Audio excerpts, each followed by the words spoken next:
Hey, hi, today we're going through the Swedish pastime system. The Swedish pastime system consists of three tenses. The first one is preteritum, past tense. The second one is presens perfekt, present perfect. And the third one is pluskvamperfekt, which means also past perfect. Previously, in our second video, we've talked a little bit about how present tense works in Swedish. And the present tense of the verb in Swedish can express different tenses when it comes to the context. So, for example, for the present tense, you can say jag springer varje dag. You can use present tense to express a habit. I run every day. And it can also mean an ongoing activity. If you say, for example, jag springer nu, it means I'm running now. You can also say, jag håller på att springa nu. I'm dealing with running now. This exists because we don't really have the ing form in Swedish. And then you can also use the present tense of the verb to express future tense. For example, you can say, jag springer imorgon. I'm going to run tomorrow. So, in order to understand the tenses, we need to think about that when we talk about tenses, we talk about different concepts. So, the first concept we are talking about when we say we use present tense here, it means we use the present tense of the verb. So the first tenses we are talking about is the form of the verb. So here, presens, present tense here, means the verb form. And the second thing we are talking about is actually how the voices is in a context. So, which means it is not really the verb form we are talking about anymore. We are talking about the tenses for the context, and it's a part of the semantic. So bearing this in mind, let's go further to explore the pastime system in Swedish. But before we proceed, we can review a little bit about the verb system in Swedish. So here we see for the present tense, you would need to use the present tense of verb. So the typical present tense of verb in Swedish ends with are and är. And the typical past tense, for example, you see here, it ends with ade and de. But don't forget, we also have the special irregular verb groups, which is shows in the end of this chart. We have, for example, hålla, to hold. Hålla, håller, höll, hållit. Här har vi göra, gör, gjorde och gjort. So this is mandatory to memorize if you want to be good at tenses of those different groups. Okay, now let's start with the first pastime system in Swedish, which is preteritum, past tense. So we would use preteritum form of the verb to express preteritum tenses in a context. So here the notions are actually the same for both the verb groups and the context. Preteritum, past tense, när man har en specifik tidpunkt i dåtid använder man preteritum. So when you have a specific time point in a past, you would use the tenses preteritum, past tense in Swedish. Och du har en fokus på tidpunkt. And in this case, you have a focus on the time point in a past. Now let's see some examples. Till exempel, jag pratade med min lärare igår. I talked to my teacher yesterday. So here you have a specific time point, yesterday, so you use the past tense. So here the sense is you are telling when you did that. Till exempel, jag träffade en kändis igår. I met a celebrity yesterday. So it's the same case. You have a time point here. Yesterday, I did that yesterday. Vad gjorde du igår? Jag sprang. What did you do yesterday? I ran. So here, the time perspective is hidden in a context. So here, in a question, we have yesterday, which is a time point. So in the answer, you can skip the repetition. You still say jag sprang, even though you don't need to have a specific explicit time point, but you still can use the past tense, preteritum. And as we mentioned before, for expressing the preteritum tenses for the context, you would need to use the preteritum form of the verb groups. Here, which shows, for example, presenterade. Jag presenterade mig själv inför min klass igår, till exempel. And another tenses in a past tense we frequently use is presens perfect, present perfect. And for using these tenses in a context, we would be using the verb form supinum. Supinum, which also means the perfect form of the verb. So you would use presens perfect, present perfect, if you, om du har fokus på händelsen och upplevelsen. If you have the focus on the happenings or on the experience, upplevelsen. For example, till exempel, jag har sett statsminister Magdalena Andersson. I've seen the Prime Minister Magdalena Andersson. So here, if you compare with the previous tenses, here the time point is not important anymore. So when you've seen her is not really important, but the most important is the fact that you've seen her.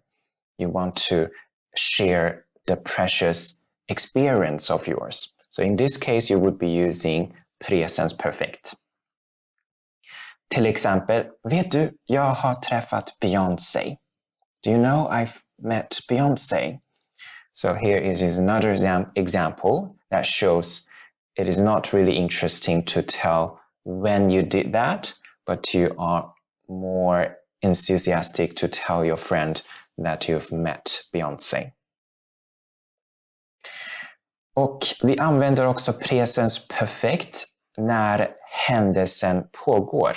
The other usage of presens perfect, present perfect, is that the happenings still is ongoing, but not always.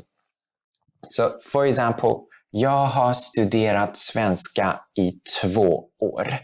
I've been studying Swedish in 2 years. Here you are indicating that you're still studying. So, but not always here actually indicates that the ongoing activity does not always goes together with these tenses, presens perfect. So if we go back a stage, if you see this example, jag har träffat Beyoncé, I've met Beyoncé, you're not still meeting Beyoncé in this case. So in this first case, it's just about your experience. It has nothing to do with an ongoing process or an ongoing action. But in the second usage, it can imply an ongoing process as well. So the ongoing part of it, it's not a necessary part of it, but it's an optional, it's a possible part of these tenses. And it is also interesting to note that the time expression here, i 2 år, here together used with the presens perfect, is always or usually a period of time, en period of tid, men inte en tidpunkt, but not a time point. So an easy way to understand this is that whenever you use presens perfect, present perfect, you would not see any time point, but maybe you would see a period of time being expressed. as we mentioned before, for using presens perfekt in a context, you would be using supinum form of verb. So supinum form of the verb and always with t, på svenska, till exempel presenterat. Jag har presenterat mig själv redan. I've already introduced myself, till exempel. Okay, now let's do a difficult test together.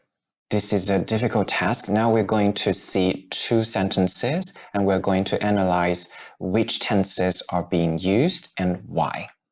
So what's the difference? Vad är skillnaden? Why? Varför? So the first sentence is jag studerade hela dagen igår.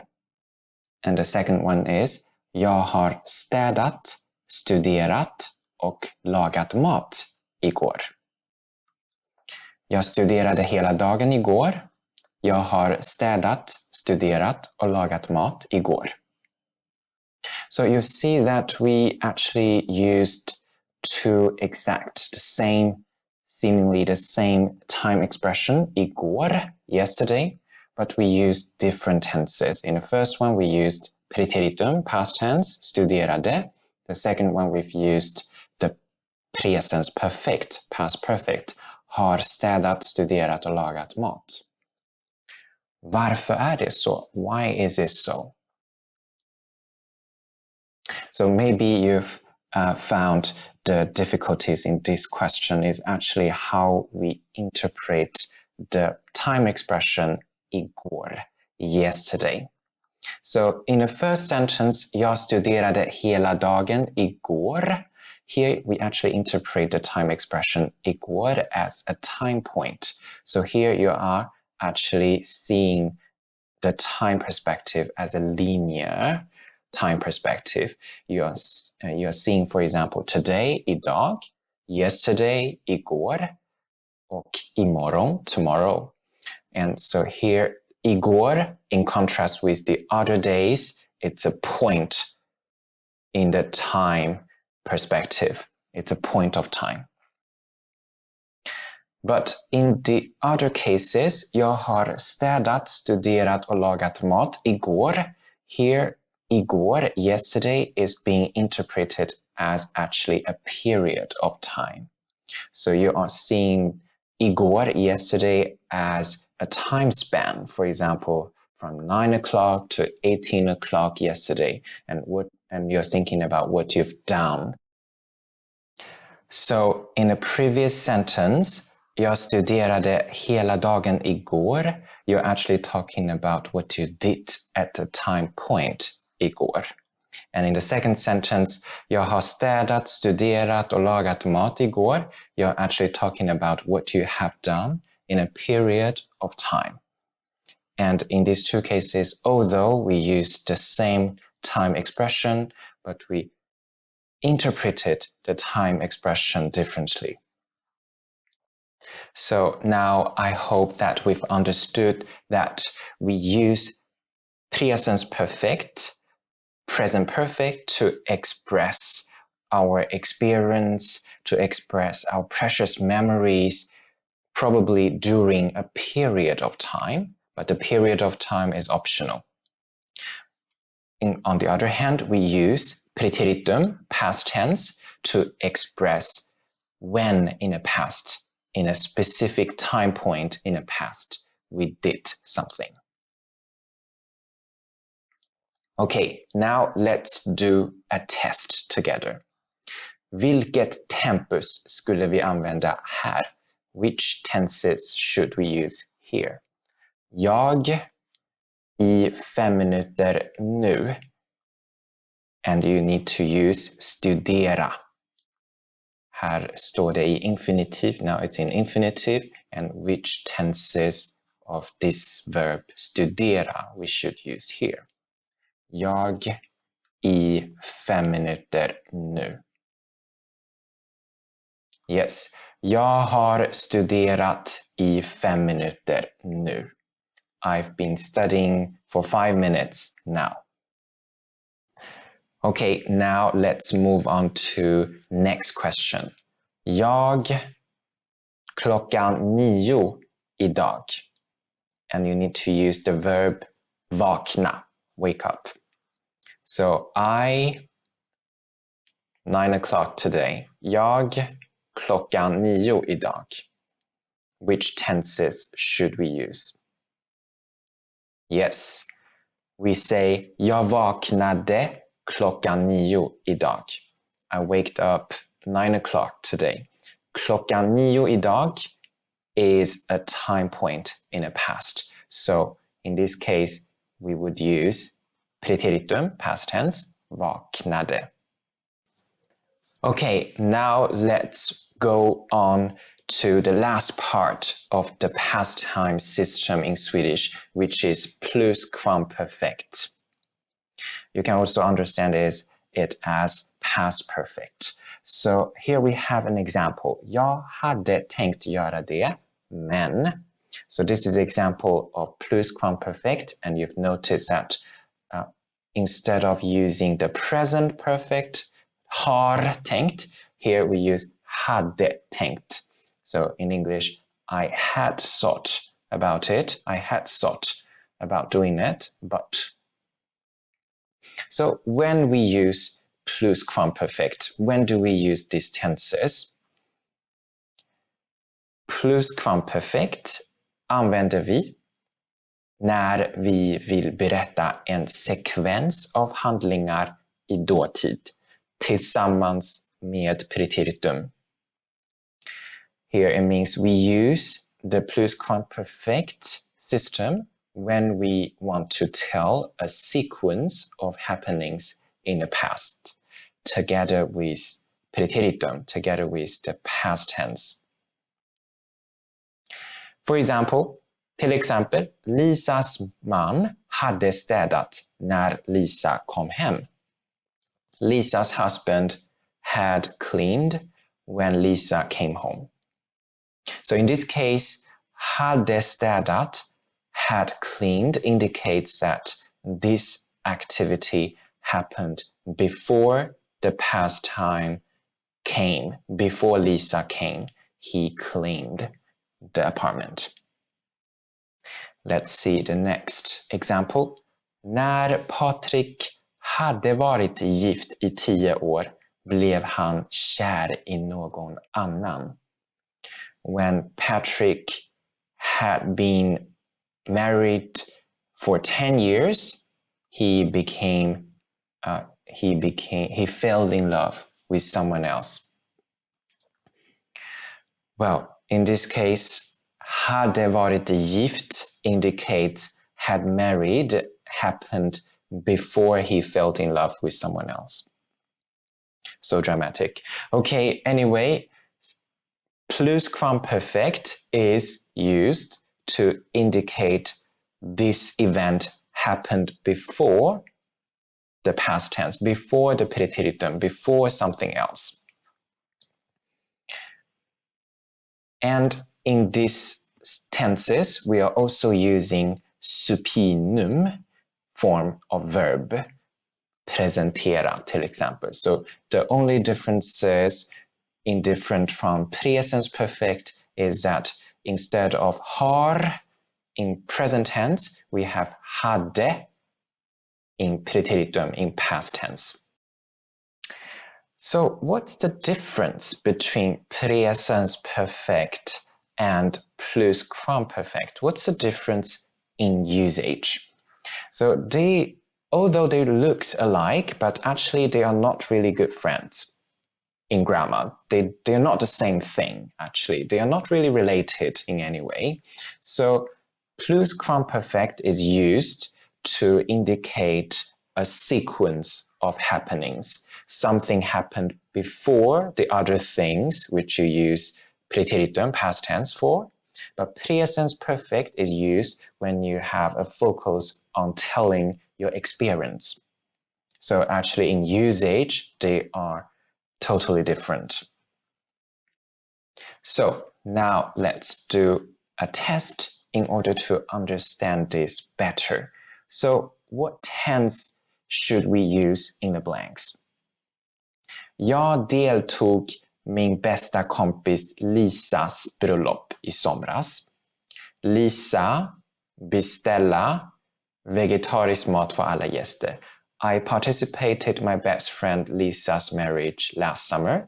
Lisa, vegetarian food for all guests.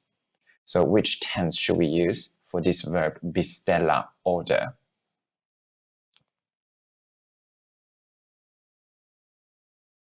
Yes, the best choice would be Lisa hade beställt vegetarisk mat för alla gäster. You use hade beställt, preteritum, to indicate that this happening happened before her marriage. So if you used the past tense preteritum, Lisa beställde vegetarisk mat för alla gäster. Jag deltog bröllopet. Lisa beställde vegetarisk mat för alla gäster.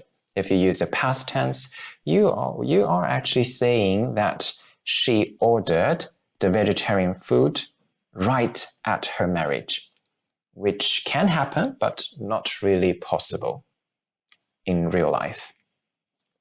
So I hope now we understand the function of pluskvamperfekt better. So another easy way to understand this is that pluskvamperfekt usually is used together with preteritum, together with past tense. Okay, that's everything for today's grammar, and I hope that you've understood more than before, and I'm sure that you can handle this. Thank you so much for watching. Tack så jättemycket och vi ses!